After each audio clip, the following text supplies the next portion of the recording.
ওযু করার সময় কি কি দোয়া পড়া দরকার? খুব দরকারি এবং সুন্দর একটি প্রশ্ন। ওযু করার সময় আমরা কোন কোন দোয়া পড়ব? ওযুর শুরুতে দোয়া আছে, শেষে দোয়া আছে। দোয়া মানে জিকির।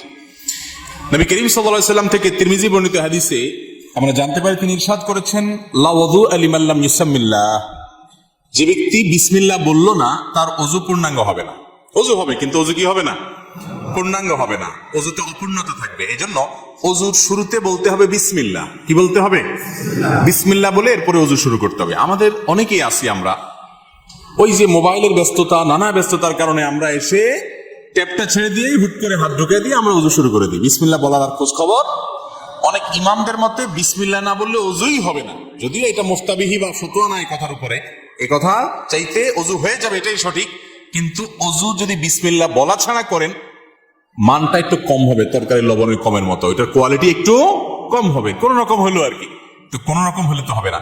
নবী করিম সাল্লাল্লাহু আলাইহি সাল্লাম বলেছেন, ওযুর ক্ষেত্রে সব সময় আসবিগুল ওযু, তোমরা ওযুকে পূর্ণাঙ্গ রূপে করো। আই আকমিলুল ওযু।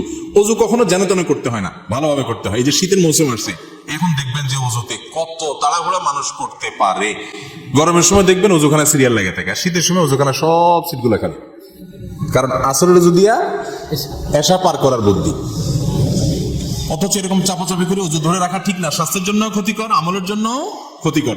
এই জন্য ওয়াইলুল আকাবিরান নার হাদিসে আসছে, পায়ের গিরা, গোড়ালি, এই যে চিপা চাপা আঙ্গুলের শুকনা থাকে, এগুলো বিশেষ করে শীতের সময়, অন্য সময় তো বটেই, শীতের সময় বিশেষভাবে এগুলোকে যত্ন সহকারে ধুইতে হয়। যাই হোক, তো ওযুর শুরুতে বিসমিল্লাহ বলতে হবে। কি বলতে হবে? বিসমিল্লাহ। এটা হলো প্রথম ওযুর শুরুর জিকির। আর ওযুর মাঝখানে কিছু পড়তে হবে কিনা, আপনারা অনেক বই পুস্তক দেখেন, সেখানে হাত ধোয়ার একটা দোয়া আছে, কুলি করার একটা দোয়া আছে, মুখ ধোয়ার একটা দোয়া আছে, মাথা মাসে করার আরেকটা দোয়া আছে, পাও ধোয়ার একটা দোয়া আছে, আছে না নেই? এই সবগুলো দোয়া মুখস্থ আছে এরকম কপালওয়ালা একজন মানুষ দেখি? সবগুলো দোয়া মুখস্থ আছে এরকম কেউ নাই?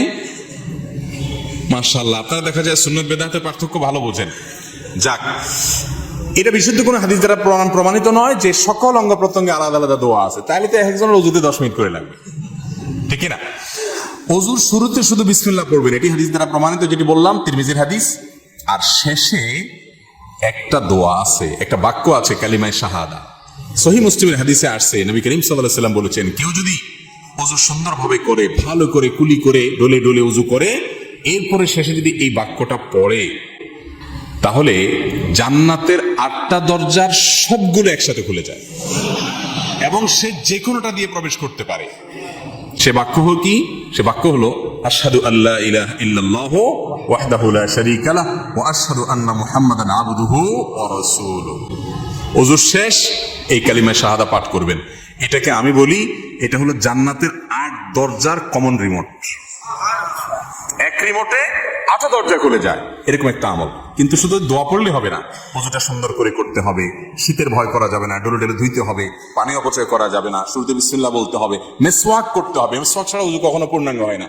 মেসওয়াক কয়জনের পকেটে আছে যদি আমি এখন জিজ্ঞেস করি? আমি নিশ্চিত 10টা হাতে উঠবে না। আমি কি ভুল বলছি?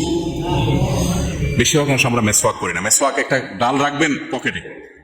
আমি চেষ্টা করি আমার পরিবারের সকল সদস্যদেরকে মেসওয়াকে অভ্যস্ত করতে। মেসওয়াকের মাধ্যমে ঈমান তাজা হয়, ঈমান তাজা হয়, এর সাথে ব্রেইনের নার্ভের সম্পর্ক, ঈমান তাজা হয়। মেসওয়াক করবেন। তো এই জন্য পূর্ণাঙ্গ ওযু করবেন, শুরুতে বিসমিল্লাহ আর শেষে আশহাদু আল্লা ইলাহা ইল্লাল্লাহু ওয়াহদাহু লা শারীকা লাহু ওয়া আশহাদু আন্না মুহাম্মাদান আবদুহু ওয়া রাসূলুহু।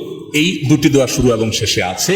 এই শেষেরটা মুসলিমে বর্ণিত আছে। তিরমিজিতে আরেকটি দোয়া আছে, আল্লাহুম্মা জাআলনি মিনাত তাওয়াবিন ওয়া জাআলনি মিনাল মুতাতাহহিরিন। আল্লাহ আমাকে তওবাকারীদের শামিল করেন, পবিত্রতা অর্জনকারীদের শামিল করেন। কারণ আল্লাহ তাআলা কোরআনে বলেছেন, ইন্নাল্লাহা ইউহিব্বুত তাওয়াবিন ওয়া ইউহিব্বুল মুতাতাহহিরিন। আল্লাহ তওবাকারী এবং পবিত্রকারীদের পছন্দ করেন। তাহলে ওযুর শুরুতে বিসমিল্লাহ, শেষে কালিমায়ে শাহাদা, এবং তারপরে যদি আরো অতিরিক্ত পড়তে চান, সুযোগ থাকে, আরেকটা হাদিস আছে, সেটাও পড়া ভালো, আল্লাহুম্মা জাআলনি মিনাত তাওয়াবিন ওয়া জাআলনি মিনাল মুতাতাহহিরিন।